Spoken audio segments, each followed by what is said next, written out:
Alors, Kimpavita, c'est le nom d'une prophétesse congolaise qui s'est battue contre l'invasion des Portugais au XVIIe siècle.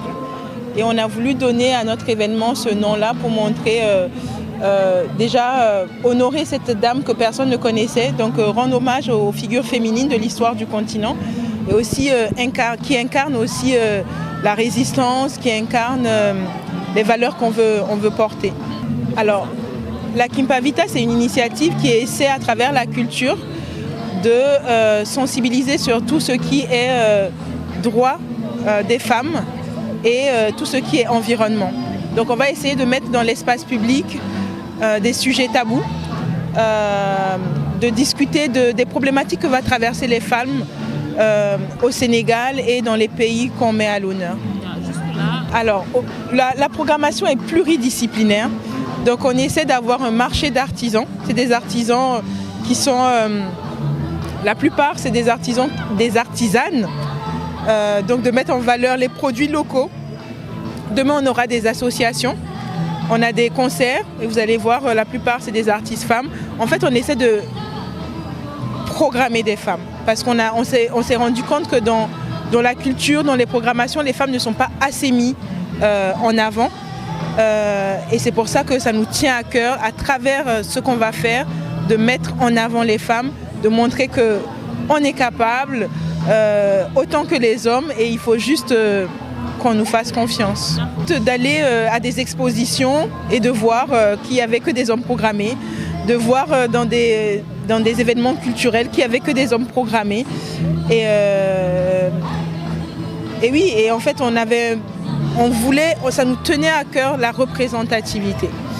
Et c'est ça qu'on a essayé de faire, de créer un événement où en fait c'est les femmes qui sont mises en avant tout. On a déposé des lettres, des demandes, mais pour l'instant on ne nous a pas beaucoup accompagnés. En expliquant ton projet à quelqu'un et comment il voit que ça a de la valeur, les gens puissent comme ça te donner des choses, t'aider. Et c'est ça que je trouve incroyable dans cette aventure avec la Kimpavita.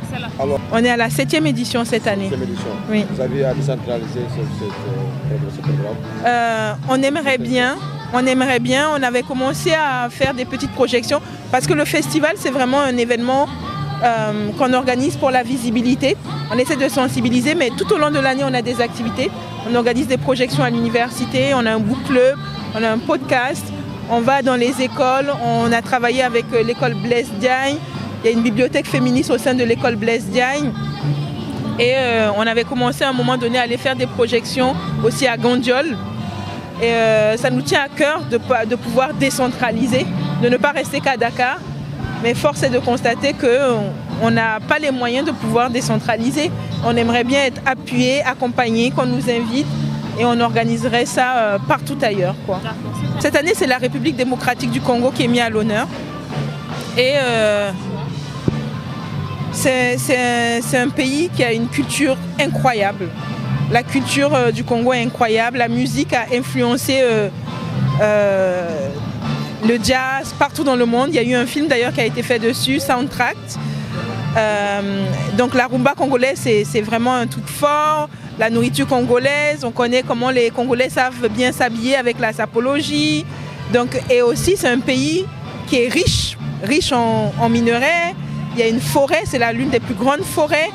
On dit que c'est le poumon du monde, à côté de l'Amazonie.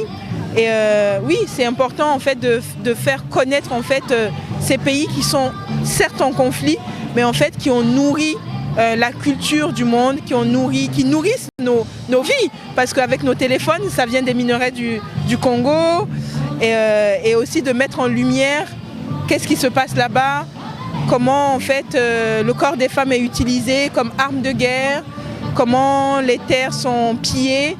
Et voilà, pour nous c'était hyper important de pouvoir mettre ce pays à l'honneur et de visibiliser tout ce qui se passe là-bas. J'invite les Sénégalaises et les Sénégalais à venir découvrir la Kimpavita, à venir découvrir d'autres cultures, à venir voir et comprendre que les féministes ne sont pas des femmes aigries, ne sont pas des femmes sorcières, c'est juste des êtres humains qui demandent du respect, qui demandent à ce qu'on respecte leurs droits, qui veulent s'unir avec tout le monde, avec les hommes bien entendu, pour pouvoir créer ensemble une société plus juste. Vous pouvez revenir aussi sur le programme de manière générale? Alors on a des conférences, on a des ateliers, on a des activités pour les enfants, on a un concert, on a des DJ sets, on a du cinéma et voilà. Pendant 2 jours, j'espère que vous serez tous et toutes présentes.